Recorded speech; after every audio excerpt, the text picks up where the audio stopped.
वैसे आपसे एक प्रार्थना करें? जैसे आप अपने इस वस्त्र को जो पहने हैं, इसमें राधे राधे लिखा है। यदि आप इसे जनसाधारण बाथरूम में धोएंगे कभी, तो ये राधा नाम की धोवन जाएगी, तो इसमें ठीक नहीं है। तो आप कृपा करके इसको कभी धोइएगा नहीं।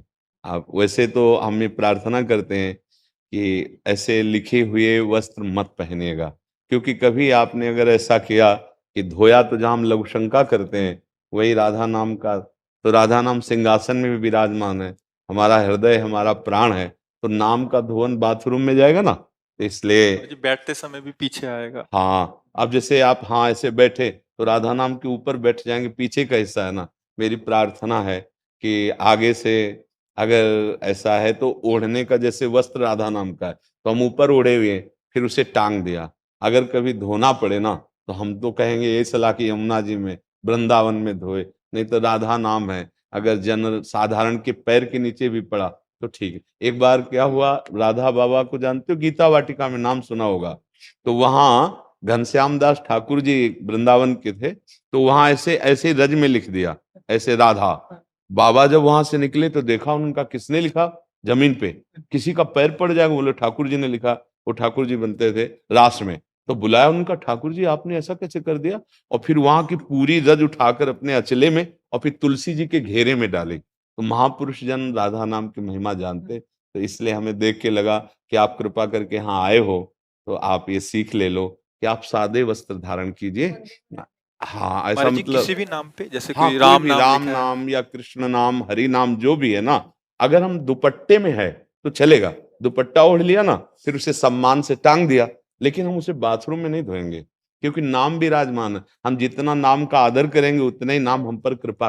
महाराज जी एक और इसमें आजकल ठाकुर जी राधा कृष्ण की छवियों वाली टी-शर्ट्स आदि भी डालते हैं लोग, उसको भी सेम विधान रहेगा? वैसे हम भावते ही करेंगे कि जैसे हम छवि को भी तो सिंहासन में विराजमान करते हैं। अब मान लो राधा कृष्ण जी की छवि बनी है और हम उसे ऐसे धोएं, तो नाम और रूप तो बात एक ही हो गई ना। आजकल क्या है, लोग अपने सामान को बेचने के लिए ऐसे नाम प्रभु के रख देते हैं, अब या कार्ड में नाम छपवा देते हैं, या अब ये उनको ये पता नहीं है कि इसको कार्ड, जो निमंत्रण कार्ड में नाम बनाया, प्रभु का रूप बनाया, वो उसे डस्टबिन में फेंकेगा, फेंका जाता है ना। अब वही नाम हम जपते हैं, वही रूप प्रभु का, हमें लाभ कैसे मिलेगा, क्या अपराध नहीं बनता। अब ये लोग नहीं जानते हैं, तो आप कृपा करके आए हो, तो इसलिए आपसे कह महाराज रहे जी हैं। एक और, अभी हमने यहाँ से कोई हमें एक टी-शर्ट दिखा रहा था जिसमें गुरुजनों की आपकी छवि इधर डाली हुई और सभी डाल के घूम रहे हैं, महाराज जी वो भी ठीक नहीं है। हाँ, अब जो हम अपने गुरु जी की छवि सिंहासन में विराजमान किए हैं, वही छवि तो हम बनवाएंगे ना। अगर वो छवि का हम उतना आदर, अगर पीठ में है तो कैसे, अगर हम वस्त्र में छाती में भी रखे हैं, तो देखो सब चीज दिखाई थोड़ी जाती है। ये हमारे गुरु जी हैं, ये राधा नाम है, ये हम अलग से अपने और छुपचाप छुपा के ऐसे, ये प्रदर्शन की थोड़ी वस्तु है। तो हम अगर गुरुजनों की छवि पहने तो ये है।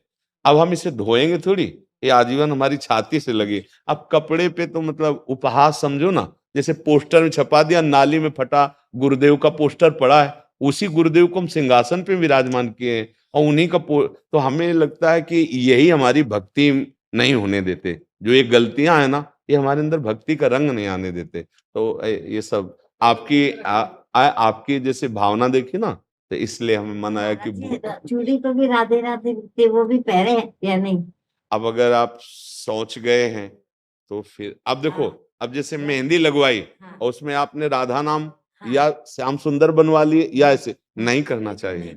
जैसे आपके हाथ हैं, अब आप प्रातःकालीन अपनी नित्य क्रिया करते हैं, तो फिर दोनों हाथ, अब उसी में नाम लिखा हुआ है, तो यही बुद्धि को भ्रष्ट कर देते हैं, लोग समझ नहीं पाते। तो सत्संग के द्वारा इसी का सुधार किया जाता है, तो आप इस पर ध्यान दे दीजिए।